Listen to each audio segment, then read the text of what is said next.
Hello, this is Standing Room Only, episode number 15. I'm Ashley. I'm Sheyne. And I'm Victor. And we're so happy to have you today. So we're going to start off right off the back with Wednesday. Michael Wacha is signed a one-year deal with the Mets. He's guaranteed $3 million with up to $7 million in incentives. What does incentives mean, guys? I don't know. I was thinking about this earlier, and I have a feeling it just depends on how many wins he gets. Innings, strikeouts. He probably has to reach at least 185 innings to reach. I feel like starts is probably the first one. So I think they want to make at least probably 30 starts. Yeah. Well, he's expected to be a starter, which was interesting when he held the press conference. Yeah, that's a little. I think we can get to that in a little bit when we talk about Brody Van Fuckface, but I kind of think that Brody's telling people what they want to hear, and then they'll do whatever they want to do with who they think is best. Yeah. Well, speaking of Brody, he did say with the addition of Michael to our staff, our rotation will continue to be an area of strength into 2020. Adding a fourth all-star starter will, with proven success in the postseason, gives us a group of starting pitchers with the potential to be among the best in the game. Well, Wacha was an all-star, but that was back in 2015, 2016. He did also suffer a right shoulder strain in September, causing him to miss the Cardinals postseason as well. Can you say that word again? What? Cardinals? Cardinals? Right, she said Cardinals. I heard that. Causing them to miss the Cardinals. I mean, look, right now he is on the downside of his career. He is, and that's why it's not the worst deal. It's not the greatest deal. I don't mind a deal. It's not complete bargain shopping, I don't think. But I think there's going to be issues with what he was promised and what might end up transpiring. Yeah.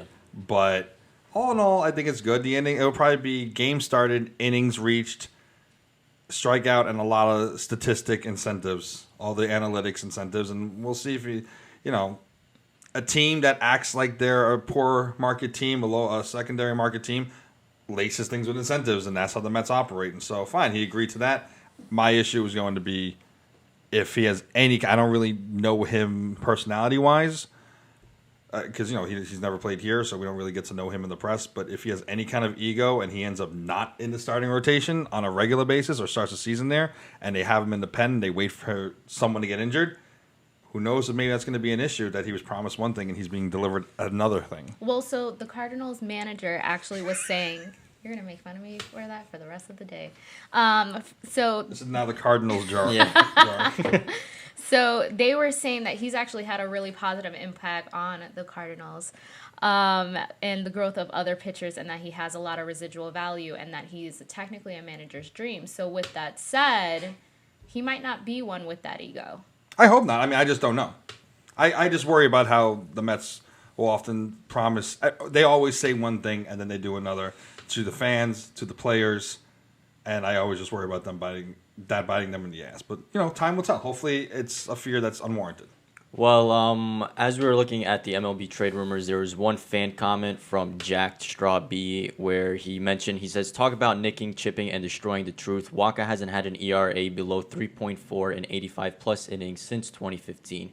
He lucked out in 18 with a 3.2 ERA in 84 innings. His FIP was over a run higher. He's a bad pitcher with few prospects of reversal. The Mets signed him because they're about out of money, and they're pitting away a few million here and there instead of having the guts to put it all out for a starting pitching basket. Who wrote this?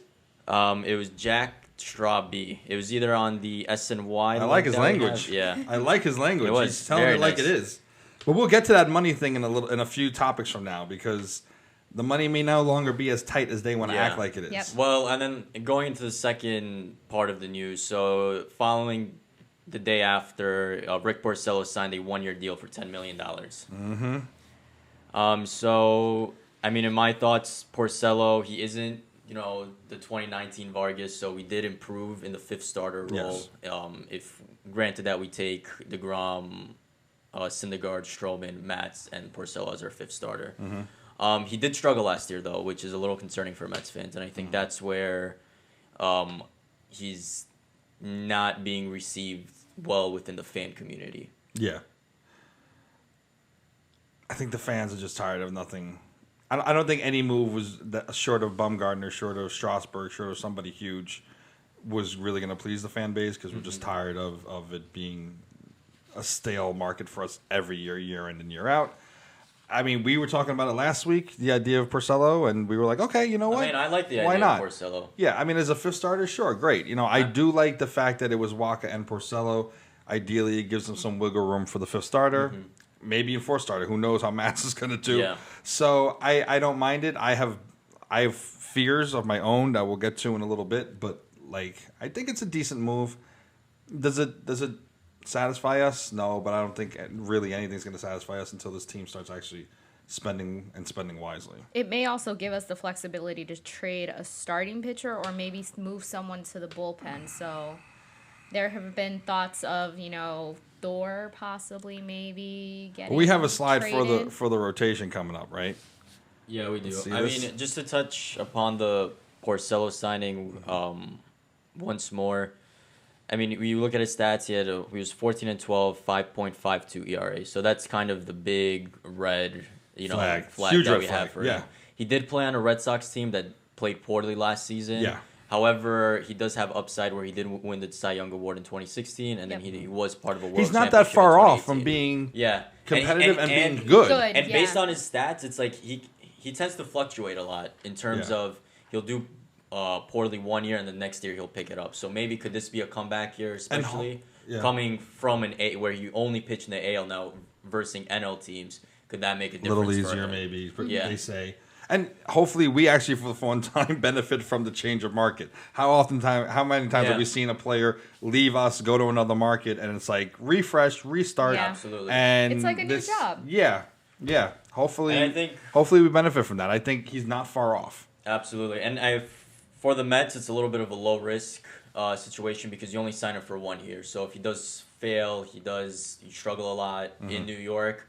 You're not obligated to keep him any longer Exactly. than what he is. So I think it was a good signing by Brody. If I had to choose, which will be going into our next segment, into our starting rotation, I would definitely want Porcello as either a fourth or fifth starter. Agreed. Okay. So now we have. So what was it that Brody Van Fuckface said about the rotation? He said with the additions of Michael Wacha and Rick Porcello, he said, I just saw your comment here, Van Wagen Giddy, emphasized that the Mets probably have the deepest rotation in baseball. Hey, dickhead. He's talking to you. Yes, Brody Van Fuckface. Sheyne, how are you? Long time. It's a little weird because I have his head next to my head, and with our hairstyles, Can you move we back? look a little... Brody, you magnificent bastard. Didn't you learn anything last year from saying we're the team to beat in the NL East? Stop it. Stop trying to be... you're trying to be like Cashman, but you're acting like Rex Ryan. Shut the fuck up. Stop. Okay, the deepest. What's your basis for comparison? You're an agent. You're trying to spin your words. You're a wordsmith. You're trying to sell it. We're not your clients. And we're not people trying to buy our clients. We're the fans. And we're tired of spin and bullshit. Shut up. You did a decent job with Porcello. You did an okay job with Wacha. You missed out on Wheeler. Whatever it is, stop. Would you like another? No. What do you think, Victor? Look, I think going into any season, you always need 6 to 7 starters going in, at least into spring training, because there is room for injury, rest, a spot start here or there, a doubleheader that needs to be played. So I can't bash him for getting these guys. No, I don't bash him for getting guys. I bash him for what he's trying to sell us. But that's his whole job, is to sell us this dream so that we keep holding on to the Mets like we continue to do, like the crack addicts that we are, as you said. I wouldn't necessarily say that it's a dream. I would say this is a scrappy move because we already know that DeGrom is the best pitcher in the MLB after winning his back-to-back Cy Young Awards. Amen. Now, Syndergaard, could he have a bounce-back year? That's totally fine. Marcus Stroman, same case for him. Now kind of goes into Steven Matz. That's the big question mark. Is Steven Matz the odd man out going into 2020? And then with, say Mats does get injured, he has a history of not being consistent. He'll, be out. He'll allow 5 to 6 runs in the first inning, and then from there, what are you gonna do? Like, no, I think it's. I'm not. I like the Wacha. I like the Porcello signing because obviously we weren't going for anybody big. We're not making a splash. These are low risk, high reward possibilities, and Porcello especially. Like you just said, he's not far removed from being an outstanding pitcher. He could end up being our number 2 starter. Who the hell knows? I think those are good moves. What I get annoyed about is the fact that year in, year out, you don't see this with every GM. GMs will say, "I like the moves we made. I believe in our guys, and I think we're going to have a strong season." They don't say we're the team to beat. They don't. You see it from teams that are trying to convince themselves they are who they want to be. You don't see it from teams, and I hate to do this, you don't see this from Brian Cashman across the fucking pond, across the lake, the river. You don't see this shit from that. And the Mets have already set themselves up for the last however many decades to be a laughingstock in so many different ways. We don't need a GM who continues to propagate that, blah, blah, blah. To give more reason for us to be a target, to put a bullseye on us.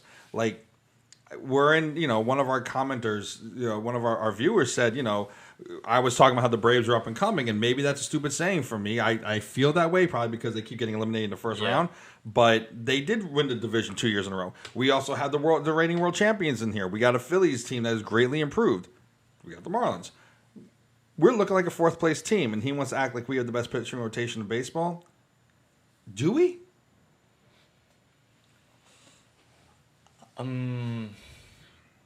I think we are head to head against the Nationals. In pitching. Because you go for who they have Scherzer, now Strasburg.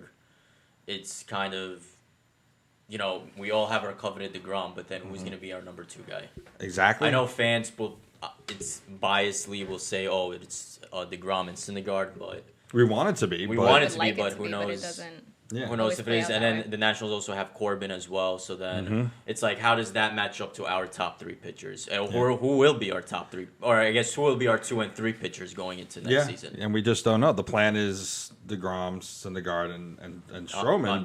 But who the hell knows? And that's why I just and saying the Phillies, I mean, they took Zach Wheeler from us. I think maybe that's a way for Brody to stay that we didn't need Zach Wheeler, that we still have the deepest rotation in baseball. Yeah. Versus a Phillies team that did struggle last year, who they had Aaron Nola, who was their ace, who could probably have a phenomenal season this year. And then the addition of Zach Wheeler and then all the other starting pitchers that they have, it's going to be a tight NL East race. I think it just with him it comes down to the fact that he's an agent at heart. I think it is probably a bit of an ego thing too. It is. Oh yeah, because he's got to convince himself he did the right thing. He's got to try to sell the fact that he did the right thing. And a little bit off topic, he's trying to save his job at the end of the day. Of Once course. Cohen is the primary owner of this team, owners pick their own GM. Yeah. So we'll see. But I don't think, as far as, what do you think, Ashley, as far as where our rotation matches up to others? I mean, well, why don't we go into talking about the Yankees and how we match up against them? Okay, we can do that. Yeah. All right, so transitioning. Well, that's the pen right here. Well, yeah, so, I mean, so a lot of fans were knocking after the Porcello and the Wacha signings, why not improve the bullpen? Because we haven't had any additions aside from the re-signing of Brad. And didn't Brody say something about how he feels like they don't need to address the pen right now? Yeah. Yeah, because they have Lugo in there, they could Selman in there. Who Lugo was a rock for us. Absolutely. And I hope he continues to that and he actually improves from last year. Yeah. And they did re-sign Brad Bach for a 1 year, $850,000 contract with a player option for 2021. And a lot of it rests now on Edwin Diaz. He needs to have a bounce back year. The trade that Brody did last year with getting. I feel like I get a lot of echo on my end. Do you guys hear it or no? With getting Edwin Diaz, if Edwin Diaz pitched well last year, he would have been like that. Cano trade. We would have been in the playoffs. We would have been in the playoffs, but we would have been praising Brody for that. Absolutely. Right. It was a little bit out of his control that Diaz. Yeah. What's the proper expression? Tanked. Lost control. Yeah. He had an off year. He had an off year, and everyone's entitled to it. Porcello had an off year. Diaz had an off year.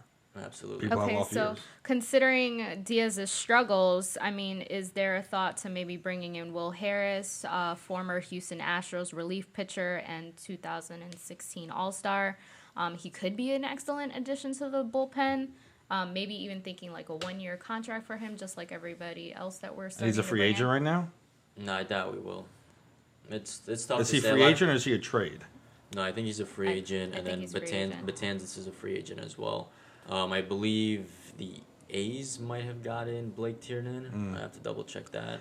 I mean, But there's not a lot of all-star or great relievers now left on the market aside Yeah. for Betances and Will Harris. which we should be able to get at least one of them, but they're not going to want to spend that on. Yeah. They're just not going to want to spend. And we're banking. Brody is banking on a lot of bounce back years. We're banking on Noah Syndergaard having a bounce back year. Yeah. Stroman keeping steady. Matt's figuring it out after this is going to be his 6th year in the majors, 5th full year in the majors. Porcello figuring it out again. Wacha figuring it out again. Gesellman coming off of injury. Familia figuring it out again. Diaz figuring it out again. We have Well, Familia is the big question mark because that's a tough contract to move. So we'll can't move most that, yeah. likely Yeah. we'll end up keeping him. Yeah. And then with Edwin Diaz, that's the he is the difference maker for us making the playoffs this year. Simple as that. It is. He's the difference maker on this team. He's I the know a lot of linchpin. pressure. He's the linchpin. Absolutely. Yeah, and with the new coaching staff, I know we mentioned in the last episode, but let's see how we're able to work with these comeback guys, players yeah. who we hope. We hopefully the fresh coaching staff for the Yeah. most part will breathe some life into these guys. But Absolutely. it's hard to say that you have the deepest rotation and that you don't need to put any more work into the pen when you're banking on the majority of your guys having bounce back years and figuring it Right. out. That's a tough pill to swallow in the age of the long ball. It's with the balls being juiced and your pitching staff has to be aces to compete in this division that's already stacked. It's a lot of what ifs. So circling back to the rotation, how do some of our starting pitchers compare to that of the Yankees? So let's So go. yeah, a lot of Yankee fans are Yeah. giving a little. They're like, well, after the signing of Garrett Cole, where she had 9 years, $324 million, which was absolutely ridiculous. Sharksburg was like living high for like 5 days. Yeah. Like, yeah, I got the biggest contract. I know. Oh, and then DeGrom, the Yeah, we got deal DeGrom of the on his- century, yeah. It who's was. probably sitting there like, motherfucker. I got Yeah, 2 honest- awards. Next year, yeah. this bobblehead's going to have his other arm holding the second award. They're going to recycle this exact same thing. Yeah. Just Just move the arm. and we got the deal of the century. But the Yankee fans are obsessed with this stuff. Yeah, they they usually are. talk about how like we're obsessed with like being the underdog and the little brother, kid brother, and like that. And because we're starting to level up. They're getting concerned. yeah, they're upset. Pushing teams. They're butthurt. They're a little sore about this. So I mean, let's go through it. I mean, DeGrom versus Cole. DeGrom. I'll take DeGrom. Absolutely. What do Of you course. think? Yeah, Cy Young winner for the double Cy Young yeah. winner. And he did it. Well, Garrett Cole. I mean, he did play with Verlander, with the Houston Astros, who won the AL Cy Young Yeah. Award. He maybe he got snubbed, but I don't think he got snubbed. I think it was just. I think he was just just B Verlander was to a little A. better. Yeah, Verlander was just better. I mean, Cole is incredible. Well, Garrett Cole. I mean, if you look at their Cy Young Award, there was like 1 and then 1A. At Yeah, that point. absolutely. I mean, he's brilliant. Don't get me Yeah. wrong. He's in it. And that if they end up matching those two up in the Subway Series, Oh, good that God would in be amazing. heaven, You know that's how gonna much be- you could sell those tickets for? Ooh, doggy. I mean, but you got to go with the double Cy Young winner, and the guy who did it with less fanfare, the guy who did it quietly. I mean, He did it for himself. He didn't do it for anybody else. yeah. I mean, I mean, 2017 was a year. Yeah. I mean, sorry, 2018 was a year. 2019 was quiet. It was a quiet victory for him. It, So- it was kind of in the first half of the season. You're like, oh, is he gonna repeat? What's Yeah. going on? Because Ryu was the big Yep. pitcher in the NL that people were raving about, and then the second half of the season after the All-Star break, he broke through and he Turned it was on. just everyone. He was nearly unanimous, right? It was except for one voter. One person Yeah. from San Francisco. But aside from that, it's at this point, fans are asking themselves, could he possibly go for a third? You know what? I would like to see it happen. Anything's possible with DeGrom. Like, DeGrom's the kind of guy that I don't doubt being of quality for the rest of his career.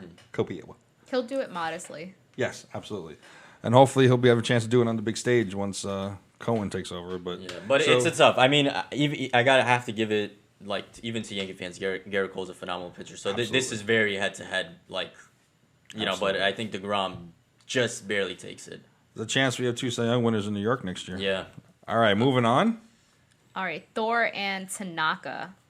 Well, some say Severino. Severino. But I feel like Severino's coming. I mean, we can compare all of them. Well, Severino was injured last year, and he had three starts. So these guys played the whole season. Yeah. They both are T's, kind of.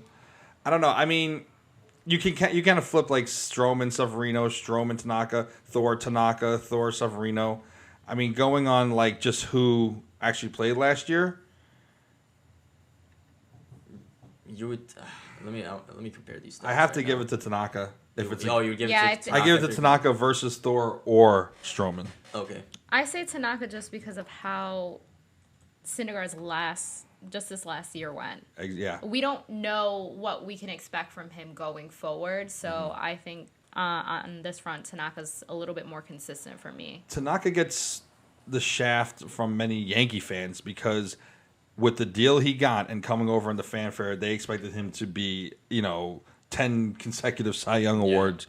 And he's not that pitcher. He's just not that guy. But is he a stable 2, a stable 3? Yeah. What do you think, Victor? I mean, just to break down his stats, in the 2019 season, he pitched 182 innings. He had an ERA of 4.45 with an 11-9 record and 149 strikeouts. He also allowed 40 walks. If we go into Noah Syndergaard's stats, and we'll break that down right now, Noah Syndergaard in 2019 went 10-8 with an ERA of 4.28, so slightly lower than Tanaka's. Mm-hmm. If we look at strikeouts, Syndergaard had 202.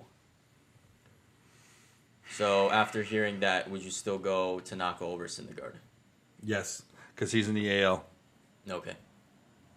He's in the AL. I got to give him that edge. What do you think? I still say Tanaka. What about you, Victor? I'm gonna go with my guy Thor. All right. No, I respect that. I'm gonna go with Syndergaard. I think he's stellar. Oh shit. I mean, Syndergaard, he came up in the scene in 2015, and then Tanaka, he came in 2014 when he signed with the Yankees. Wow, has it been that long? Good God in heaven. And then if you want to, within the 5-6 years that both have been in the league, Syndergaard's record has been 47-30 with a 3.31 ERA. And then you go into Tanaka's stats. Within the 6 years he's been in New York, he's been 75-43 with a 3.75 ERA. So these guys are very close. They are close. Yeah. Huh. Almost enough to sway my vote, but not Really? quite. Okay. All right, moving into Stroman and Severino, where are we at there? Severino healthy? I don't know much about Severino. He's good. He's You good. don't sound as excited about it. I mean, I think he's a number 3. They think he's a number 2. I think they're doing that. He's a Yankee, so we're hyping him up more than he deserves, kind of thing. He's coming off of injury, so I don't know how he's going to respond to that. Well, aside, let's take away the 2019 season because he only did have 3 starts. He was recovering from an injury. You can't really go a lot based off that. Yeah, give me 2018. But if you take the 2017 and 2018 stats, he was an All-Star. In 2017, he actually finished 3rd in the Cy Young Award race. Yeah. And then in 2018, he finished 9th. And Stroman. And then I mean, if you want to go, if you want to hear his 2018 stats, he went 19-8 with a 3.39 ERA. But 2019? In 2018. I know, but in 2019 stats, I mean, he went 1-1 with. Oh no, I thought we were moved on to Stroman. Oh, if you want to go into Stroman's stats right now, going into that, so he's been in the league for 6 years. He was an All-Star actually in 2019. Interesting. With the Blue Jays, that's why. Yeah. But aside from that, if you look at 2018 stats, he did struggle. He was a 4. He went 4-9 with a 0.3. Oh no, sorry, with a 5.4 ERA. So I mean, at this point, I would take Severino. Yeah, I'd take Severino. Same. All right, so that's done. All right, next up. Yeah. Gavel. Was it we're comparing Matz and Paxton. So it's funny because Brody even called Matz a starter, but he definitely did avoid the question about Matz starting in the rotation next season, because we all know that Matz is much better at home than he is when he's on the road. Mm-hmm. Don't know why that is. What are you gonna platoon start him at every home start? Yeah, exactly. You can't do that. I mean, it's a strategic play. I mean, if he's better at home, then why not? No, They're creatures of habit, though. They have to starting pitchers have their warm ups timed to the second. That's why you see a lot of pitchers would get flustered and pissed off. There's a pregame ceremony. If there's a delay. I mean, at this point, I would take games Paxton. back. Aside from eating and comparing stats. Yeah, you have to. He was as close to being their ace as anybody in those playoffs last year. Ashley?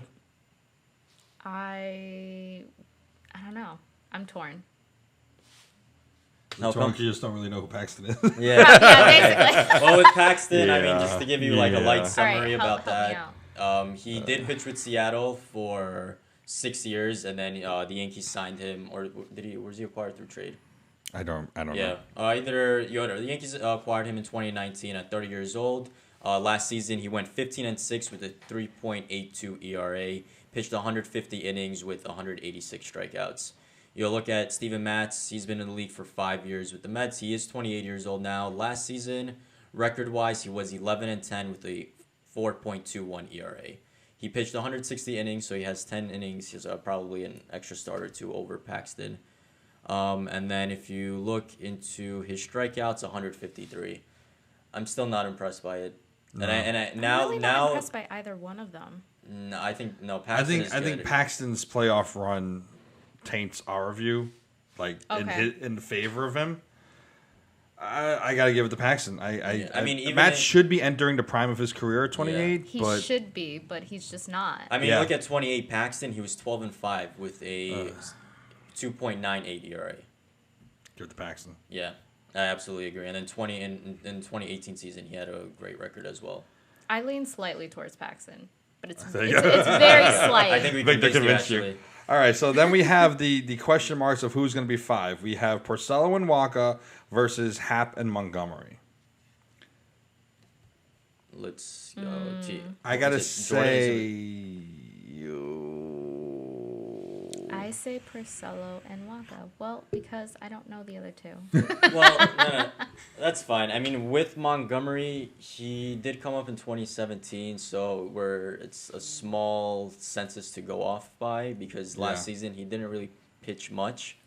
I feel like it's really Porcello versus Happ in this.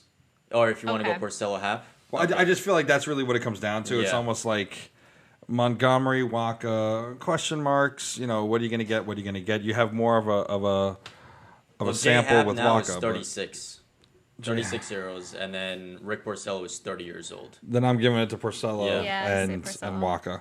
Because I feel like unless you're Justin Verlander or Randy Johnson, you're gonna have a peak in your career after that. Yeah, it's usually. Not gonna be. Usually. I mean, with Porcello, aside from that really inflated ERA, he did pitch okay. Yeah, I'm giving it to our guys. I'm gonna give it to our guys. So the consensus is 3 spots versus 2 spots in the rotation. The Yankees. Yeah, but with Garrett Cole, it's a toss up, man. I don't think it's a toss up. I say we have the edge, and not being biased. It's a slight edge, but I don't think Mets fans should be bragging about it. But the Yankees are worried. They're not, though. Reasonably so. I think we're catching up in a way, if that makes sense. I think I think catching up would be if we signed Strasburg. I think Tanaka Thor.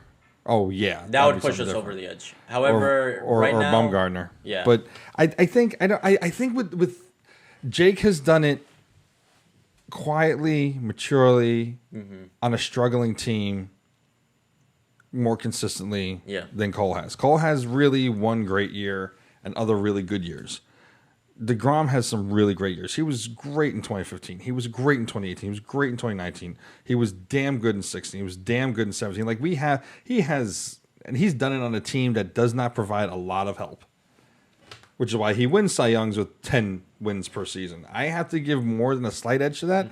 I would say the slight edge goes to the second spot with Tanaka or Severino. I think the slight edge goes there because if if Stroman's an all-star again, if he returns to form, and again, this is the Mets mentality of the what ifs, but then the what if is Severino. Does he come back from injury? So I think the slight edge goes to 2 and 3. I think 4 is a definite win for the Yankees. Well, 4 and then our 5, depending. I mean, it depends. Maybe Steven Matz isn't even in the starting lineup and starting rotation. That's the question that we kind of started to talk about. Is like, is there going to be a trade of those 6 guys? Yeah. Yep. Is he the odd man? Well, at this point, I feel like he is the odd man out because when Wacha and Porcello signed, there were hints that they are going to be getting starting rotation spots. So now going into spring training, how do you? Is it an actual competition like it should be for certain spots? Oh, I believe it's going to be a competition for at least the 4 and 5. Yeah, it should be. Because the good thing about these signings is that you don't have a lot of money on the. It's not like you said, okay, we got Bumgarner, he shows up, he's a bum, and we have to give him a spot because of how much money we spent on him. You've got guys like Matz and Porcello and Wacha who aren't. There's not a ton of money on the line here, so they can duke it out in spring training. But do they move someone of these 6 to try to offload Lowry, offload someone else's contract? Familia's a pipe dream. Well, I believe Steven Matz, sorry to cut you off there, is over $5 million. Yeah. So that is money that's on the table that the Mets could try to take off. They could, or the other guys for what they signed for. Wacha signed for what again? I was $3 million with the $7 million in incentives, and Porcello was $10 million flat. So you've got a lot of. I don't think Porcello's going anywhere. I think Wacha, Matz maybe. And you know this. My fear is that it's going to be Thor. And I know you guys think I'm crazy. I know Brody said he's not going to trade Thor. He's said it twice now. I have the same concern, actually. Good. I don't trust him. I think Brody, again, is telling us what we want to hear, and fans don't want Thor to go anywhere. But at this point, it is still a possibility. He could say that now and change his mind tomorrow. Because Thor is not Brody's guy, first and foremost. These guys that he are bringing in, he wants his moves to shine above all others. Thor is arbitration eligible next year. Thor is not a drone. They like drones. They like the guys who are Alonso. Alonso's great. I love him. He's a leader. But he falls in line. Thor has never fallen in line. They don't like that. For better or for worse. There are times where I've liked it. There's times where I haven't. Mm-hmm. And then it's like if you want to get rid of Smith and you want to get rid of Thor and you want to get Mookie Betts. But now here's the thing. It's like, what are you willing to give up? What are you willing to give up for Mookie Betts, in the sense that he is a rental at this point. If you sign him, and then what guarantees him? You're giving away 2 talents just for a right fielder who you don't know if he's going to re-sign with you the next year. That's my thing. I wouldn't give up that much for him. I wouldn't, but I don't trust that they wouldn't. That's my thing. Yeah. I agree with you 1 billion trillion %, because unless we have the money that, okay, we're going to give up Lowry, we're going to give up Familia, we're going to give up Smith, we're going to give up Matz or someone like that and say, you know what, we're going to have the money, make sure we have the money next year to keep Betts with us. Yeah. Great. I'm all for it. But Thor, I don't want to give him up. But I don't trust Brody, and I don't trust the Wilpons, and I don't trust the Met way. The Met way is always. I mean, look at the Midnight Massacre with Tom Seaver all those decades ago. Yeah, it wasn't the Wilpons, but the Mets organization ownership has showed a consistent stupidity through the decades. And I worry that they're going to be like, well, he's arbitration eligible. He'll fit in Boston. We've got Stroman. We've got Matz. We've got Porcello. We've got Wacha. We've got other guys coming up soon. We got the best pitcher in baseball. We're good. We've got the depth to make a trade, and we need Betts. And then you're asking out people like Nimmo, this one and the other one, because we'll get to this in a little bit. We have Cespedes coming. We got Cespedes coming on less money. So they do have more money if they want to keep somebody and then sign somebody next year. They have the flexibility, but I just don't trust that they will have the intelligence to make this work in the right way. Or if they want to make a trade, they'll do the right kind of trade. I'm worried that Thor isn't going to be here. I mean, all am. things to consider with these coaches coming in. I mean, you're concerned about Thor falling in line. With these new coaches, wouldn't that be able to offset that? Or isn't that the hope at least? I hope. I mean, look, I hope that I love Thor. I for the most part love his personality. I love his humor. I love his presence. When he's strong, he is imposing. He's intimidating. He is fucking awesome. I don't want him to go anywhere. I want him to work out with the the pitching staff, with the coaching staff, with everybody. I love him. I don't want him gone. I live in a perpetual state of fear and depression as a Mets fan and a complete lack of trust, and that's just my issue. Well, that was that was the fear a lot of Mets fans, including myself, had last season when he was involved with trade talks. And then at one point, I was almost accepting of the fact that he was going to leave because, like you said, knowing the Mets' track record of having their best guy or their second best guy on the team, kind of just trade him away for nickels and dimes. But who was the main team that was interested in them? Well, who was it? I don't. Oh, it was the Yankees. The Yankees were interested. That's what stopped it. I think if it had been Boston, I think they don't like trading to the Yankees. They just don't. They've stopped trades many times for that, and I get that. I think if it would have been Boston. Well, there was like the 3-way trade going on. I remember. Yeah. Like trying to get, but I think that was in the preseason to get Real Muto. From Florida, and then kind of do that. But my prediction, I don't think Syndergaard is going to be moved, and I'm just saying that like through my teeth. You have an instinct, I hope. I said in text, I don't want him to, but there's a possibility. There's a possibility. We had a text. We always have a text. We talk like all day long, the three of us, and it's like I said, Victor. I hope you're I hope I'm 1,000,000,000% wrong, and you're completely right about this because I don't want this. But also, so you hope Brody is telling the truth. I do. I really do. I mean, to cap off, from where we started, it's like for our deepest starting rotation in the league. If you get rid of Noah Syndergaard, you're downgrading that. Yeah, you can't say that at all. You're completely downgrading us. Yep. If you trade Syndergaard, because fine, you bump up Mats, Porcello, Wacha, and then you find your spot starter is going to be Lugo. There's a lot of holes there. And this is the guy who gave Familia this huge contract to come back. So it's like it's like Brody. It's like put your money where your mouth is. If right now you think we have the deepest rotation in baseball, keep it. Keep it that way. Don't be giving away at least. Well, DeGrom's not on the table, but if you give away Syndergaard, Stroman, we're going to be downgrading for sure. I wouldn't be as worried if he wasn't going into arbitration next year. Yeah. I wouldn't be as worried. We shall see. All right, so speaking of pitchers, let's move on to our lightning round. Oh! Ooh! All right, so I will be reading a series of descriptions to see if these gentlemen really know their Mets pitchers. So I am 6'4", a right-handed pitcher from Florida who is a 2-time Cy Young Award winner. I was named... Jacob DeGrom. Okay. Oh, wow, that's... I was like, okay, come on, guys. What threw me off was the 6'4", to be honest. Yeah, I don't think I was 6'4". I was thinking maybe Noah Syndergaard, and then when I heard back-to-back Cy Young, I was like, I don't think Seaver was that tall. I forgot he was... No, he wasn't. Yeah, so then I was like, okay, I was like, Noah Syndergaard. And I was waiting for you to say it, too. I was just like... Thor's taller, I think. Yeah. All right, okay, next point question. Victor. All right, I am a 2-time Cy Young Award winner with the Minnesota Twins. Johan Santana. Yes, he played with the Mets from 2008 to 2012. He threw his first no-hitter in Mets franchise history. His first and our first. The Nohan. Which was a little... if there was replay involved, it wouldn't have been... But here's the thing. If there's replay involved, a week later, Ari Dickey pitched a no-hitter, so it's an even trade. That's true. Okay, so nicknamed the franchise... Tom Seaver. Do you see how much I wrote here? I have so much to talk about. Yeah, well, you should have given the first giveaway, the franchise. I mean, okay. Stop looking at the notes. Oh, you think I could read her handwriting upside down from here? You're a smart dude.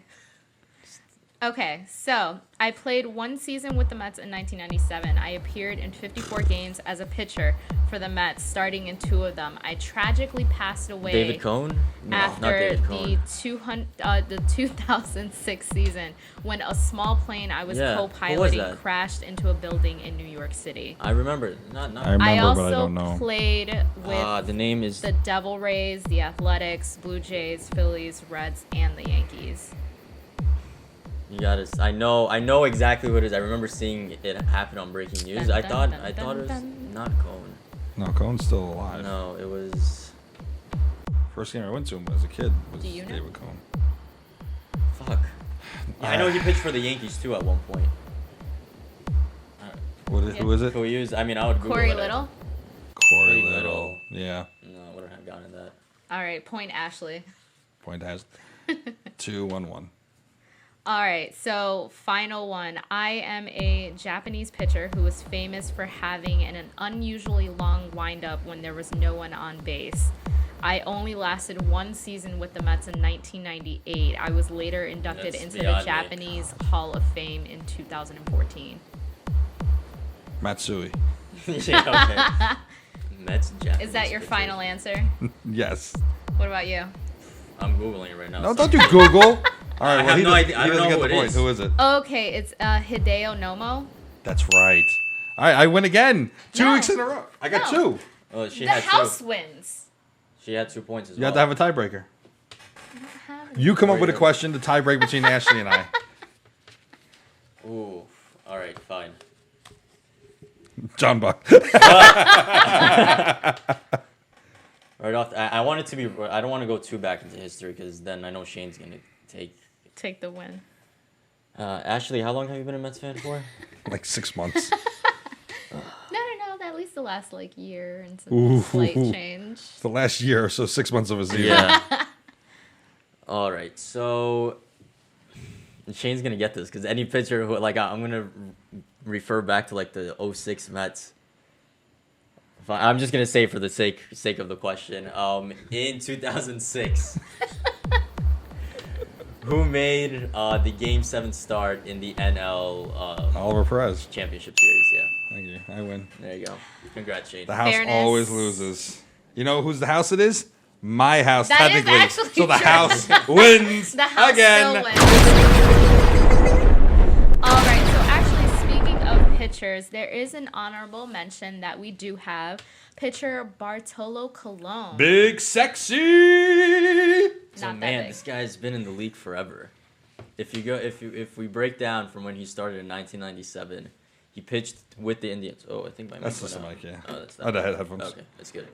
Pitched with the Cleveland Indians until 2002, then the Montreal Expos, then the White Sox, then the Anaheim Angels, then the Boston Red Sox in 08, then the Yankees in 11, then the Athletics from 12 to 13, then the New York Mets, of course, Atlanta Braves, Minnesota Twins, and then the Texas Rangers in 2018. Who didn't he play for? Well, whoever I Good didn't question. mention, yeah. That's a good question. God, I loved Big Yeah. Sexy. Yeah, When I first heard the signing, I was only thinking of him as a Yankee. And I was like, oh yeah. And then I was Well, thinking he's about 40 years old when he signed with us. yeah, and that was his number as well. And then it was just like, wow, this is a good signing. This is a Yeah. good number. This is better than, in my opinion, He better had than, actually a lot of firsts in Mets history, just in general. like, He was the third Dominican-born pitcher to reach 200 wins. Mm-hmm. Opening day in 2015, I he remember. was the third opening day pitcher over 40 to strike out 8 batters. In October 2015, he was the oldest man to lose a World Series game. Entering into 2016's MLB season, he was actually the oldest active player in the MLB. In May 2016, he also broke a record by becoming the oldest major league player to hit his first home run. Yeah, there it is There's right there. a lot of firsts. Can we play the audio? You think it'll pick up if I play it from my laptop? Yeah, you can play it, absolutely. Yeah. I mean, this is probably one of the we do greatest not home own runs this on- intellectual property. Yeah. This is owned by SNY, the Mets. So, I mean, we can't put any video into the podcast right now, but just to give some pretext for any fans that have never seen this home run, it was an away game against the San Diego Padres. Yes. Bartolo Colon comes up to pitch. And we with have 2 outs. those like preface it that this guy would swing through the ball. I mean, Yeah. all you Met fans know this. How like much his helmet would fly off. I would be at the stadium and there'd be tourists there or like fans of the opposing team, and he would swing through and his helmet would fall off and catch it, and the whole stadium would cheer, and you'd have to be like, why are they cheering for a dude who's striking Yeah. out? Like they just the love. He was like the fat baby Yoda. You just loved him. He was heavyset too, and he was Yeah. still good at what he did. The behind the back toss, the first Yeah. base. Yeah. I The remember dude was that. limber. The dude was flexible. I mean, I wish He I could kept do up that with at my it, height. You know, like my even size. going into his age, like. Yeah. All right, so let's play the clip. Pause. Looking for his first hit of the year. He drives one. Deep left field. That goes up there. Back near the wall. It's Bartolo has done it. The impossible has happened. I love that line. The impossible has great. happened. That is great, and that's actually. And the bench is cleared. The Mets bench. Is Yeah, I cleared have out. it on there. So you see it like on the Topps card for it. The impossible has happened is on there, and he took over a minute, I think, to jog around the bases, which is like unheard of. Just Yeah, 'cause he's still trying in my video. he's trying, yeah, because he's like, I ain't running. Oh, that's He's let me just mute taking this. one of these like. Oh, he knows that's gonna be the only one in his career. He's cracking up. He's cracking up. Where is it? But Over dude, there. he's And the bench is clear. smacked The bench it, clear. man. Dude, Yeah. it wasn't like a little whim, like a little No. group over the wall. No. It That was a I'm, good I'm one. watching the video now, and it's just so funny. He's high fiving David Wright, and he's going into an empty bench. Yeah, because Corbetta got everybody to Yeah. go down the tunnel, and as you do when you hit the first home run, you Oh, kind of snub the guy, and they absolutely, all walk back, don't talk to him, and then they all pounded and crowded on him. Yeah, right now in the video, they're all coming back. They're about to congratulate him, but Oh. I mean, there was nothing like what we don't have. You know, I mean, we have that with Alonso in the sense like there's a guy to cheer for. We look at him as like hopefully the next David Wright, but Cologne, just this veteran, this dude who knew how to do it, this dude who could take the wins with the losses and never get down himself and always be consistent in his mental frame, and then just being lovable. He was a teddy bear. He Yeah. was happy. He was intense in all the right ways. I mean, he was just someone who just could unite the fan base. I miss him, man. Bring his ass back. I'm sure he could still pitch. I love him. Like, oh, such a good Yeah. memory to have. Yes, such a good definitely. memory to have. This was Victor's idea to honor I this love dude, him, and yeah. God bless you, Victor. Because I mean, and the fact that he had big, sexy T-shirts. Come on, well, I mean, the reason why look we at mentioned that. Yeah, no, I love, and he has a book out too. Our heads are shaped exactly the same. It's amazing. And then the Mets signed him. I mean, this It was like episode's gonna go up recently. tomorrow, but Yeah. it was in few days December 14th, 2013. So this is like a little anniversary to him. I mean, $20 million. What we got out of him was Yeah. amazing. You know, he came out of the pen in the 2015 playoffs. Yeah, I remember that. Yep. He was strong. When the one game I didn't mind losing was the game in Miami after Jose Fernandez died. And, you know, I wanted the Marlins to win the same way I wanted us to win after 9/11 here. And it was just a game. And I was like, okay, you know, it's good that they're going to the wild card. We know we've got it sewn up. At least it's Cologne. One loss isn't going to phase him. The intensity of the moment is not going to phase him. He was the right man at the right time for so many things. I miss him. Yeah. So All thank right, you, well, thank you, hats Bartolo off. Colon. Hats off to you. Big sexy. All right, so moving on to what we actually touched on earlier, Cespedes. This so was juicy news that came out. it is. Juicy cooter. Was it They- Thursday or Friday? I Something think like so. that. So they ended up lowering his salary due to the injury that he took on his ranch. It sounds like there's a reduction of $10 million going on. So what do you guys think about that? Do you think it's a slap in the Well, face? Victor, Do you think- turn around for a second. Turn around. something. No, just turn around. No. Which way? Can you scratch mine now, please? Oh, okay. Yeah, that's exactly how it is. That's what this deal is. I scratch your back, you scratch mine. You're playing for a contract, Mr. Cespedes. And you're not going to be here, but you want to get your money, but we want production. Yeah. We need that bat back. Yep. So negotiate with us. It's laced with incentives again. Absolutely. I Beltran's like this actually deal. quite great. optimistic about him coming back and actually being strong. And Brody said if he's at his best, he's a impact performer. We saw him at We'll his best in have to 2015. Yeah. What We he know did, what he can do. It's unprecedented. Right now, We it touched is- on this last time too. Like Yeah. he's always been a good performer, even when he's like Yeah. not at 100%. And he's played through injury. And People we- want to act like he didn't, but he did. And we were in doubt if he was going to play in the 2020 season, and now this confirmed it for us that we will see him on the field. Do you think that that Cespedes through Endy was a calculated move to post that video of him taking batting Oh, practice absolutely. Oh, to absolutely. push Yeah. the issue along with the Mets? He had to push the envelope because the Mets, they would have just continued having him sit on the bench or just be on the IL and then release him and then get the insurance money, and then the Mets, that's it. Without that video, I would give all credit of this deal to Brody. But because that video came out when it did, how Brody had it taken down, and now this happens, Dun, dun, Yeah. dun. shows the intelligence of Cespedes' people and Cespedes. I give props to Cespedes for this. Yeah. And even when Beltran had his press conference, when he was introduced as Mm-hmm, the New York Mets manager, I think the Cespedes issue was addressed, and Brody didn't really have an answer. He was a little bit vague about it. Yeah. Now, question is, Cespedes is a rental at this point. I don't see fine the with Mets me. re-signing him. Nah, we don't. But We that's don't. totally We don't fine. want to. Does he make the opening day roster? Are you going to see him? Yeah, I think so. that's the Sure. question. As long as It's he's healthy. still unknown at this point. As long as he doesn't break any more legs Yeah. than ankles, then I think. So who would your outfield be right now? I mean, I think the lineup in general is lead off. What was the name of the leadoff dude Nimmo. we signed for the center field? Marisnik, I think he's bench. Marisnik I is a think bench player. That adds depth if is in the 8th inning. I know the statistics say put Alonso second, but fuck that. I'm an old school guy. Nimmo in center, batting first. McNeil at third, batting second. Alonso at first, batting third. Because Alonso's a righty, Cano is what you're thinking about to do righty, lefty, righty. So Cano at second in cleanup. Cespedes in left at fifth. Conforto in right at sixth. Ramos 7. Rosario eighth, and then the pitcher. I would switch Alonso and McNeil.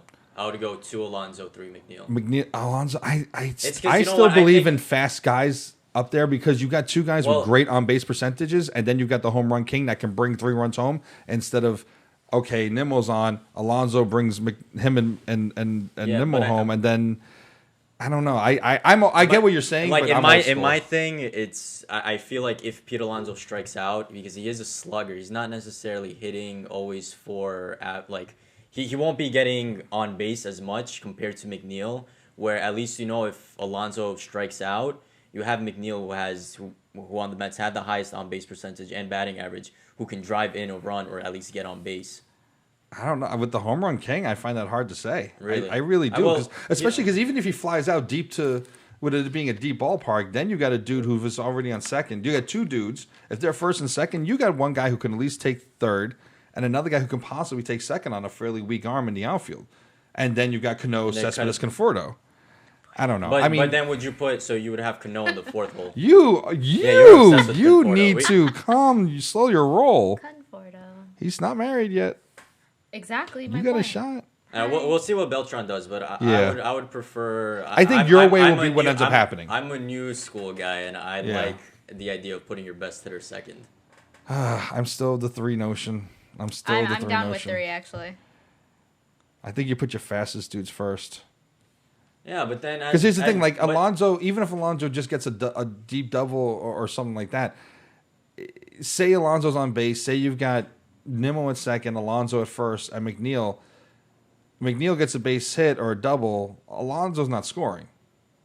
And that can take away a chance for a triple from McNeil or something like that. Nimmo's going to score, but then you have Nimmo and McNeil on base, and then Alonso hits a double. You got 2 runs in instead of 1. I don't know. True. And especially the home run king, I feel like, and they're going to pitch carefully.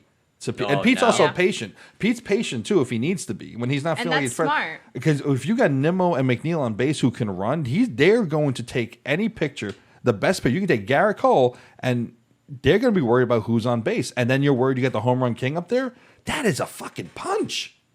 I don't know, but I think Victor's way is going to end up with happening because that's modern baseball. Yeah, well, I'm actually either way. It's a good problem to have. No, it is a good problem to have. Actually, looking at the on base percentage. Due to the fact that he was the home run king, Pete Alonso had an on-base percentage of .358 versus McNeil's, which was .384. So, they're both high up there, above .350. McNeil's could have been higher if he hadn't been injured. He didn't have the injuries, but his batting average, McNeil's is at .318, and then Pete Alonso's at a .260. So that's the only thing. It's just I know he's a power hitter. Yeah, he's a power hitter. It's like, and that's my thing. If he's a power hitter, you'll be bringing home 2 runs as opposed to a possibility of 3.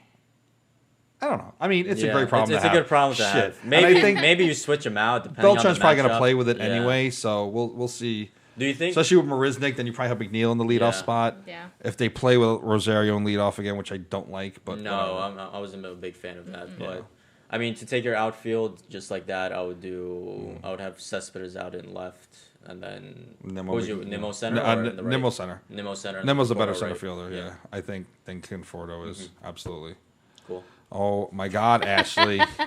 No words need to be said. I just need to do this. All right. So moving on to our really awesome fun game. Have you guys seen these online? The name something you can say during blank and sex. Yeah. So we have. What can you say during a baseball game and sex? Well, this post I got from, I believe, MLB. It was either MLB Memes or MLB Nerd. And then I guess they reposted this. We got to give credit where credit's due. Snowy Hoodie Judge. He was probably a Yankees fan. Thank you. Because he's got the Judge 99 in there. I don't hate Aaron Judge. Yeah. I don't hate Aaron Judge. I can't hate on him. I like his personality. But yeah, let's name something you'd say during a baseball game and sex. 2 hands. That's a good one. Got the DP. Oh, mine's poked it through the hole. Like it. Don't forget to bend your knees. He tipped it. I got caught stealing second. How many balls have you taken to the face? Snow cone play. Choke up on it. Ooh. Ooh, who's pitching? Who's catching? He got tossed. Now I'm out of ideas here. I wrote 3. All right, He got tossed. it's Grand Slam time. You're out. Hard line drive right down the middle. Got him with the backdoor slider. Hold on. Let's review the footage. Okay. Recording? No? This is where Sheyne Whoa. Whoa. I mean, I get what you're I get saying, it. but we've learned a little something about Ashley today. Michael Conforto, pay attention. I know you have a beautiful Model-S girlfriend and blah, blah, I blah. have a personality, though. Oh, wow. We just started a campaign for Ashley. We just lost any support from Michael Conforto ever. And this is when the page And then crashes. And take 2. But We'll cut that out in post. Hold on, I'm not done. I have disclaimer, more. this is her opinion. It does not necessarily reflect that of the founding members of sorority. Sorority. Oh, you have more? Yes, I have 2 more. Oh, shit. The balls are juiced. Last one. Don't forget your cup. No. Like, as in 2 girls? Oh, shit, please. Sheyne, All right, come let's go to on! the next segment. All segment, right. please. Moving on to the Mets memes. All right. Mets memes. Well, we're going with We didn't do ones the we found thing. online. All right. Yeah. Baseball memes. Skank memes right here. Mets memes. Mets memes. Thank you. Yeah, that's right. the Take 3. All right. Garrett Cole, after signing a record-setting 9-year... 9 years, $324 million. I call these fun coupons. Yeah, dude. He could be on a yacht just tossing dollar bills. Hundreds. Dollar bill, y'all. Thousands. Yeah. Benjamins. Yeah. That paper. He's gonna make his money. Shit, yeah, he is. Well, here's the thing. It's gonna bite them in the ass at some Oh, point. and I mean, This signing was a statement to their fans saying, "Sorry, we haven't been to World Series in 10 years.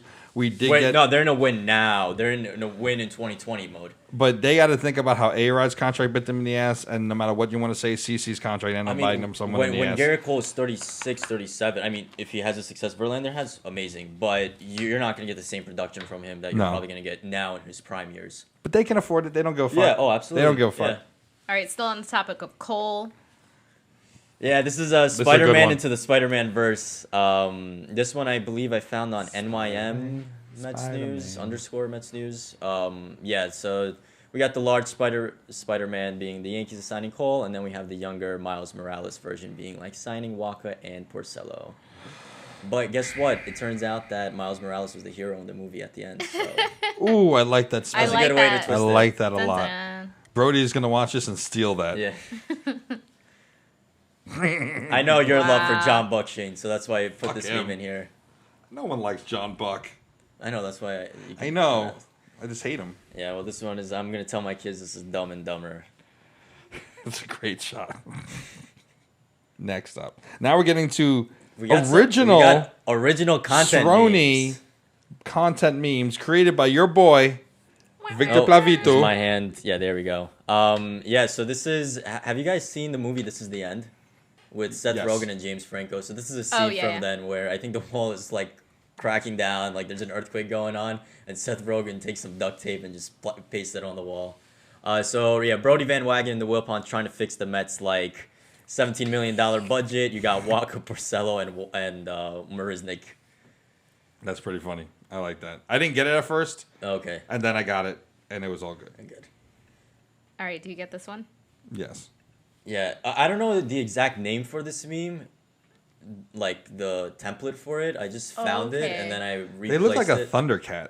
Oh. Yeah, but anyways, it's a very swole Stephen Cohen saving the Mets organization, and then it's just Mets fans right there, right alongside him. Just patiently waiting. This one I guess could go back from a couple weeks ago with this is the sad Wolverine. We'll have the Phillies. Is that Cyclops? Who's That's yeah, probably that- Cyclops and and Jean. Jean Grey, yeah. Yeah, so Because Wolverine was always on the outside of that. yeah, so the Trying to Phillies get are in. gonna be Cyclops. Jean is Zach Wheeler, and then you have I love, Thor. I love how Gene is Zach Wheeler and not. Yeah. No, that works. And the final meme of the day. This was our most popular meme. So This first, meme first killed I- it online, brah. Well, this was the first meme that we made after we recorded the, I guess, reestablished, new, I guess, updated version of Standing Room Only NY.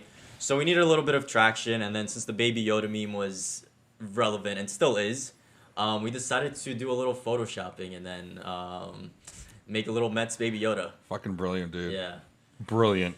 So I these mean- are Mets fans waiting for the Wilpons to sell the team. Yeah, we're just, I mean, oh. Waiting. That's every Mets fan right now with our little Mets slippers And on. aren't we adorable? Yeah. So Aren't cute, we so cute. adorable? Who doesn't love Baby? I love the little Mets slippers, the Mets hat, and the jersey. all Jersey geared took up. you a while, right? Yeah, that took the longest. I forgot from what play. It was a coach that I took it from. He has a belly. I'm gonna find the original picture, but the belly went very well with the Baby Yoda. So I was just Yeah. like, all right, let me keep it there. That's awesome. I love that. That's amazing. Yes. That is amazing. So if you guys watch this segment, go back, like our original memes. You'll find them in our page. And thank you so much for tuning into episode 15. When is our next episode gonna be? Well, I think we're probably next week is Christmas and it's the Yeah. holiday season, so we're probably not going to have something next week. So, but if there's news, we'll break it, Absolutely. whether there's a We'll be holiday or here. not. But just in case there is no episode, we wish you. Yeah, happy holidays. We wish you all the best. Thank you for tuning in. Yes. We reached 100 followers actually on Woo! Instagram as well, so that's a big accomplishment for us. Thank you so much, and we look forward to A creating lot of more thanks content. to you. Those meme contents are killing it, bro. We do it for the show, man. We do, we do, We so- do it for you. and the fans, of course. So thank you for liking, following us, and whatever the case is. If you And guys, continue to do so. Share it with Yeah. your friends. Share it with your Yeah. family, especially during the holiday season. We definitely want to hear back from you. So I'm Ashley, I'm Victor. And I'm Shane. and this is Standing Room Only. We gotta rehearse that. No papers for you to throw today. Oh yeah, no. Throw my laptop. Actually, where are your notes? Here, throw this. No, I don't know where that napkin's been, Shane.